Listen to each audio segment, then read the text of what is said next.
नमस्कार। आयुक्तालय के यूट्यूब चैनल ज्ञान सुधा पर आप सभी का हार्दिक स्वागत और अभिनंदन। ज्ञान सुधा एक उपक्रम है आयुक्तालय कॉलेज शिक्षा राजस्थान का, जिसमें छात्र हित में प्रतियोगी परीक्षाओं की त्रिस्तरीय सामग्री है वो यहाँ पर उपलब्ध करवाने का प्रयास किया जा रहा है। हम जिस विषय पर बात कर रहे हैं वह है हिंदी भाषा, साहित्य और काव्य शास्त्र की, और हमारा जो केंद्र बिंदु है वो आगामी परीक्षा असिस्टेंट प्रोफेसर हिंदी की परीक्षा है। और जब हम असिस्टेंट प्रोफेसर हिंदी के पाठ्यक्रम को देखते हैं तो वहाँ पर जो कुछ प्रमुख कवि हैं उनको शामिल किया गया है, और वहाँ पर रीतिकाल की रीतिमुक्त काव्यधारा के कवि घनानंद को भी उसमें शुमार किया गया है। तो जब हम रीतिकाल की बात करते हैं तो हमें विदित है कि जो रीतिकाल का समय है वो 1700 से 1900 विक्रम संवत माना गया है। और इसी रीतिकाल का सामान्य परिचय देते हुए आचार्य रामचंद्र शुक्ल कहते हैं कि हिंदी काव्य अब पूर्ण प्रौढ़ता को पहुंच गया था। तो शुक्ल जी के इस वाक्य से इस काव्य का, इस काल का कला पक्ष तो स्वतः ही स्पष्ट हो जाता है। शुक्ल जी, आचार्य रामचंद्र शुक्ल यह भी कहते हैं कि इन रीति ग्रंथों के कर्ता, जैसा कि हमें पता है कि रीति काल में रीति ग्रंथों का प्रणयन किया गया, तो वो कहते हैं कि रीति ग्रंथों के कर्ता भावुक, सहृदय और निपुण कवि थे। उनका उद्देश्य कविता था, न कि काव्यांगों का शास्त्रीय पद्धति पर निरूपण करना। अतः उनके द्वारा बड़ा भारी कार्य ये हुआ कि रसों और अलंकारों के बहुत ही सरस और हृदयग्राही उदाहरण अत्यंत प्रचुर परिमाण में प्राप्त हुए। तो रीति ग्रंथों की इस परंपरा द्वारा साहित्य के विस्तृत विकास में कुछ बाधा भी पड़ी, और वे ये आगे कहते हैं कि वाग्धारा बंधी हुई नालियों में प्रवाहित होने लगी, जिससे अनुभव के बहुत से गोचर और अगोचर विषय रसिक्त होकर सामने आने से रह गए। तो ये कथन जो है संक्षेप में रीतिकाल की रूपरेखा को स्पष्ट करता है। जब हम इनके नामकरण को देखते हैं तो आचार्य शुक्ल की ही बात करें तो इस युग में रीति ग्रंथों का बाहुल्य देखकर ही उन्होंने इसका नाम रीतिकाल रखा। और यदि हम देखें तो संस्कृत में काव्यात्मा को स्पष्ट करने वाले 5 संप्रदाय मिलते हैं, जिसमें अलंकार, रीति, वक्रोक्ति, ध्वनि और रस। इनमें से रीति संप्रदाय रीति की बात करता है, मार्ग या शैली को काव्य की आत्मा मानता है, और इसके अनुसार रीति विशिष्ट, विलक्षण या चमत्कारिक पद रचना है। परंतु हिंदी साहित्य में यदि हम देखें तो रीति शब्द का अर्थ जो विशिष्ट पद रचना से न होकर वहां पर काव्यांग की एक पद्धति, काव्य सिद्धांतों के आधार पर काव्यांगों के लक्षण सहित उनके आधार पर लिखे गए उदाहरणों से माना जाता है। तो यदि हम कहें कि लक्षणों के साथ या उनके आधार पर लिखा गया काव्य ही हिंदी का रीति काव्य है, जिसका प्रणयन रीतिकाल में किया जाता है। तो जैसा कि हम जानते हैं, जब हम रीतिकाल की बात करते हैं तो मिश्र बंधु इसे अलंकृत काल मानते हैं, किंतु उनका तात्पर्य अलंकरण के व्यापक अर्थ में रहा है। आचार्य शुक्ल इसे रीतिकाल नाम देते हैं, पंडित विश्वनाथ प्रसाद मिश्र इसे श्रृंगार काल कहते हैं, और शुक्ल जो रीतिकाल की सार्थकता ही स्वीकार करते हैं। तो यहाँ पर जब हम देखते हैं तो इस काल में लौकिक श्रृंगार की प्रधानता रही है। अगर भाषा की बात करें तो ब्रज भाषा, लेकिन उस पर संस्कृत और फारसी का प्रभाव रहा है, और लक्षण ग्रंथों का निर्माण यहाँ पर किया गया है। मम्मट का काव्य प्रकाश, जयदेव का चंद्रालोक और विश्वनाथ का साहित्य दर्पण इस काल के लक्षण ग्रंथकारों के मूलाधार रहे हैं। मतलब इनको आधार बनाकर लक्षण ग्रंथों का निर्माण वहां पर किया है। कला पक्ष की प्रधानता रही है, इसमें दोहा, कवित्व और सवैया छंदों की प्रधानता यहाँ पर रही है। चित्र काव्य रचना की और भी कवियों का झुकाव रहा है। प्रकृति का उद्दीपन रूप में चित्रण किया गया है। मुक्तक काव्य रचना हुई है। संपूर्ण काव्य ही इस युग का संपूर्ण काव्य मुक्तक है। यदि हम देखें मुक्तक क्यों है, तो इसके भी 2 कारण है कि जो आश्रयदाता जो राजा रहे हैं, जो आश्रयदाता रहे हैं, उनके पास प्रबंध काव्य सुनने का समय और अवकाश होता ही नहीं था, और उन्हें विलास से ही फुर्सत नहीं मिलती थी। तो जो कवि होते थे, वो जो आश्रयदाता है उनकी रुचि के अनुसार आशु काव्य की रचना करते थे, और इससे निसंदेह मौलिकता का भी ह्रास हुआ। तो जीवन का सर्वांगीण क्षेत्र यहाँ पर उपेक्षित हो गया, और श्रृंगार की प्रधानता यहाँ पर रही, और इसके लिए निसंदेह मुक्तक शैली ही विशेष उपयुक्त थी। इसलिए जो दोहा साहित्य है, जो चमत्कारपूर्ण दोहा साहित्य है, उसका जो बाहुल्य है वो इस युग में देखा जाता है। यदि हम देखें तो वीर काव्य भी इस समय लिखा गया और उसमें भूषण, लाल, सूदन और पद्माकर आदि कवियों को यदि हम देखें तो उन्होंने जो हिंदू वीरों की वीरता का प्रदर्शन यहाँ पर अपने काव्य में किया है। तो यहाँ पर ये रीति काव्य की विशेषताओं की हमने बात की। यदि भाषा की दृष्टि से देखें तो रीतिकाल हिंदी साहित्य का सबसे समृद्ध काल कहा जा सकता है। अब जब हम घनानंद की बात करते हैं तो वहां पर हमें रीति मुक्त काव्य की बात करनी पड़ेगी, और जब हम रीति मुक्त काव्य की बात करते हैं तो हमें पता है जो आचार्य विश्वनाथ प्रसाद मिश्र हैं वो ये कहते हैं कि जो रीतिकाल है उसे 3 काव्य धाराओं में विभाजित किया जा सकता है, और वे इसे रीतिबद्ध, रीति सिद्ध और रीति मुक्त शीर्षक से अनेक काव्य धाराओं में से विभाजित करते हैं। तो जब हम रीतिबद्ध की बात करते हैं तो वे आचार्य या कवि जिन्हें रीति विषयक संपूर्ण जानकारी थी और उन्होंने उस जानकारी का प्रयोग करते हुए लक्षण उदाहरण ग्रंथों की रचना की और स्वयं को कहीं ना कहीं वो आचार्य सिद्ध करना चाहते थे। केशव, चिंतामणि, मतिराम ऐसे ही कवि ठहरते हैं। इसी तरह रीति सिद्ध जिन्हें काव्यांग विषयक जानकारी तो थी, लेकिन उन्होंने उस जानकारी का प्रयोग लक्षण उदाहरण ग्रंथ लिखने में न करके वरन एक स्वतंत्र ग्रंथ का प्रणयन वहां पर किया।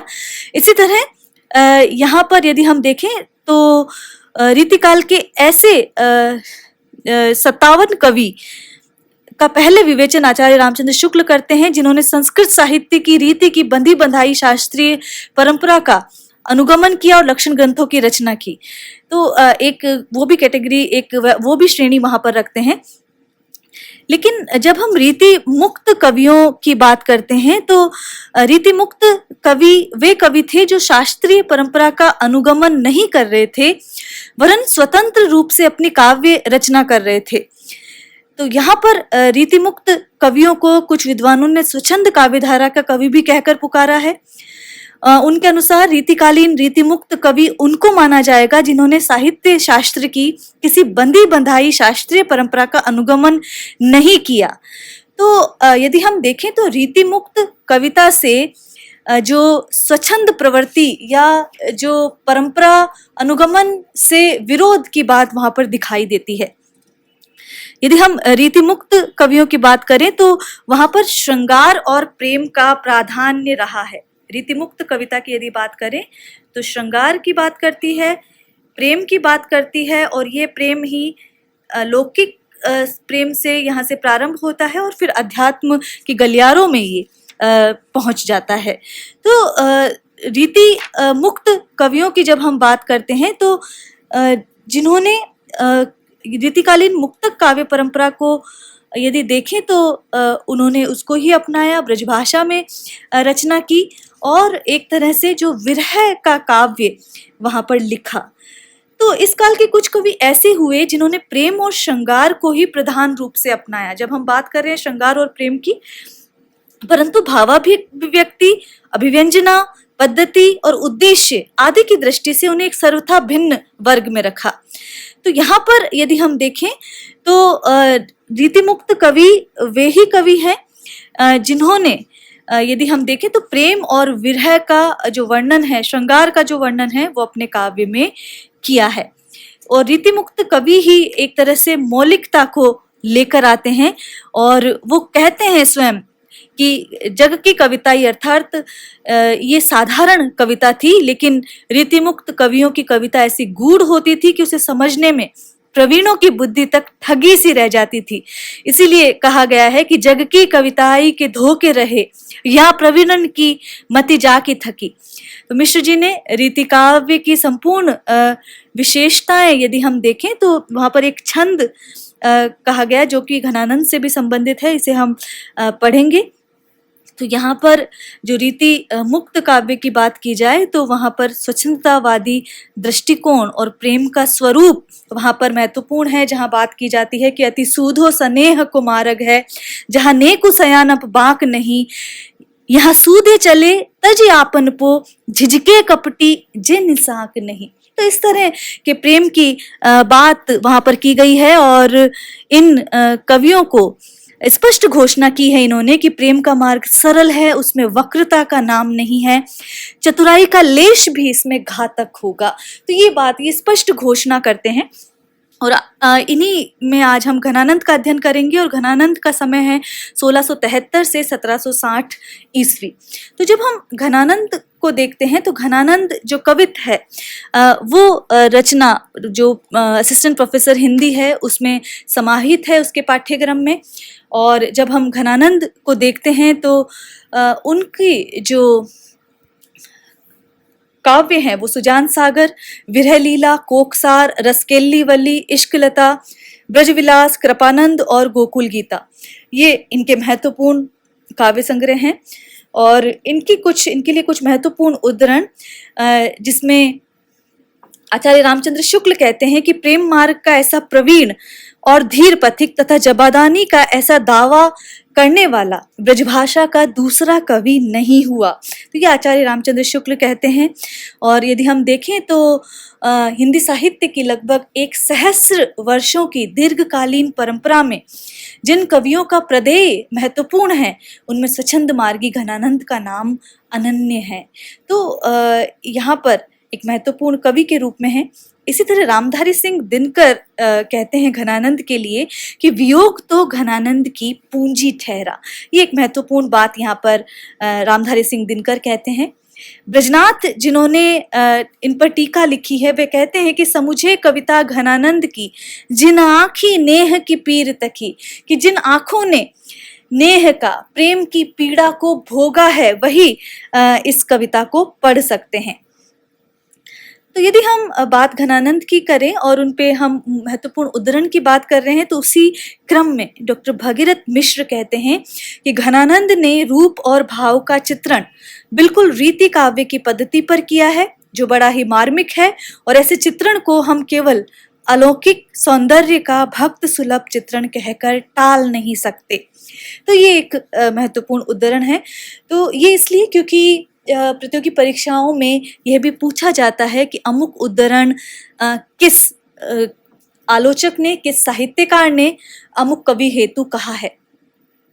यदि हम घनानंद की बात करें तो वो घनानंद की रचना में फारसी या अरबी के शब्दों का प्रयोग नहीं मिलता है। यदि हम हिंदी के मध्यकाल में देखें तो फारसी के साहित्य प्रवाह द्वारा अनेक कवियों ने उसमें रचना की, लेकिन यहाँ पर फारसी भाषा के मुहावरे का जो प्रयोग है वो घनानंद में दिखाई देता है। लेकिन घनानंद ने मुहावरे के प्रयोग की पद्धति जरूर फारसी से ली, लेकिन मुहावरे जो हिंदी के ही प्रयुक्त किए हैं।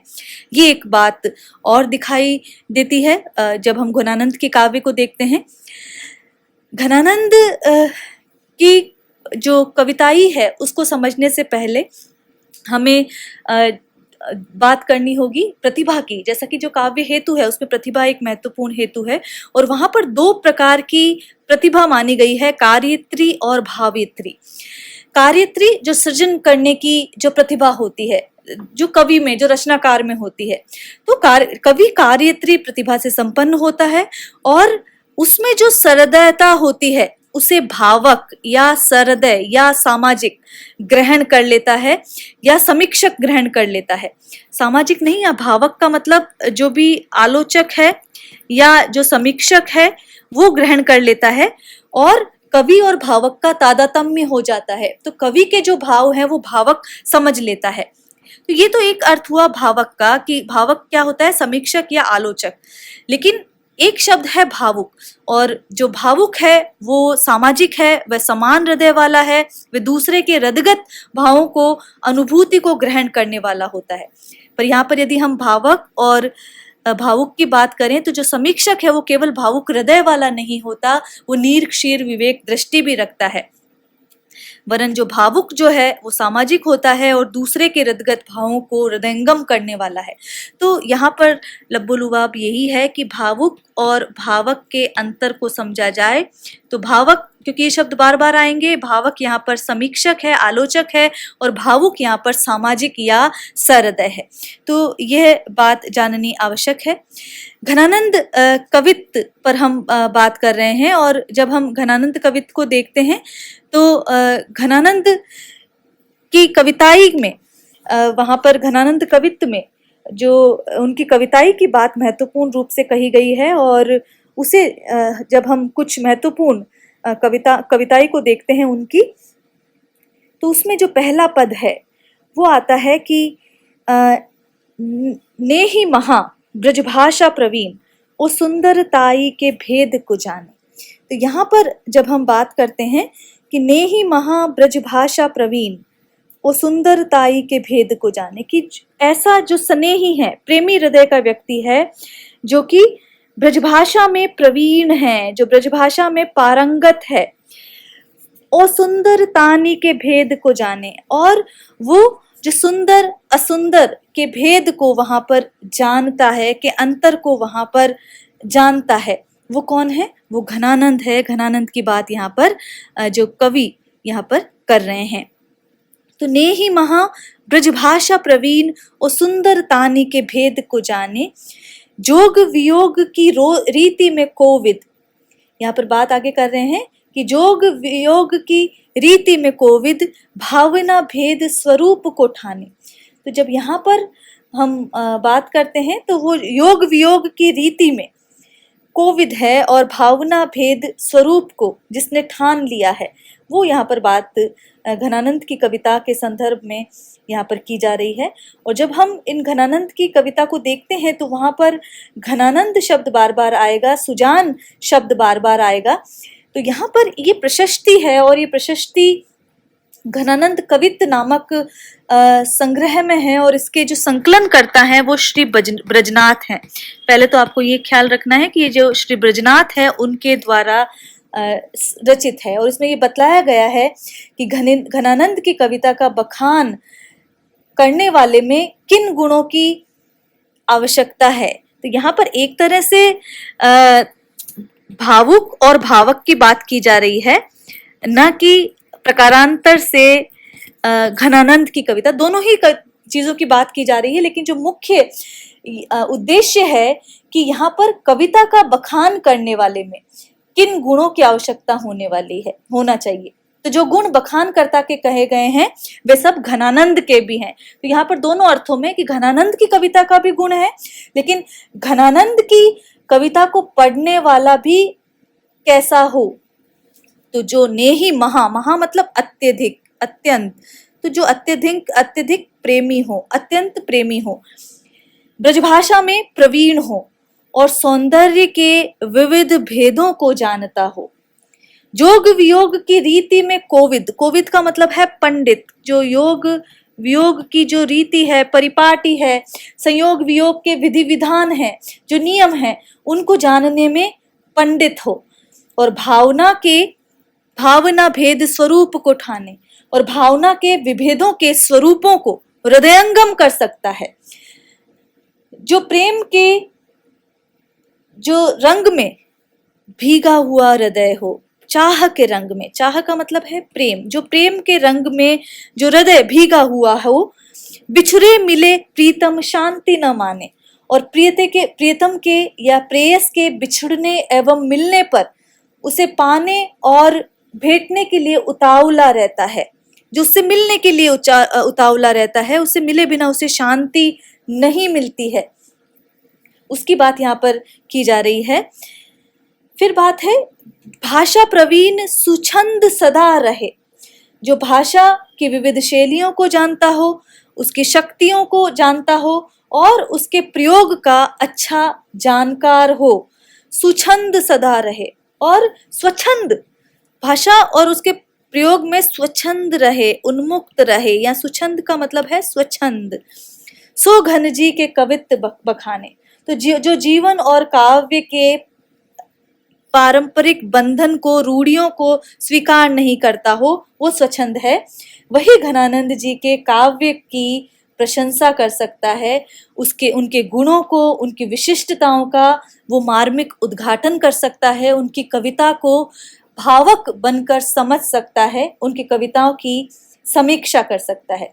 तो यहाँ पर यदि हम देखें तो ये जो प्रथम 3 पंक्तियां हैं वो कवि के पक्ष में, और जो चौथी पंक्ति है वो भावक या समीक्षक के पक्ष में अर्थ देती हुई सी जान पड़ती है।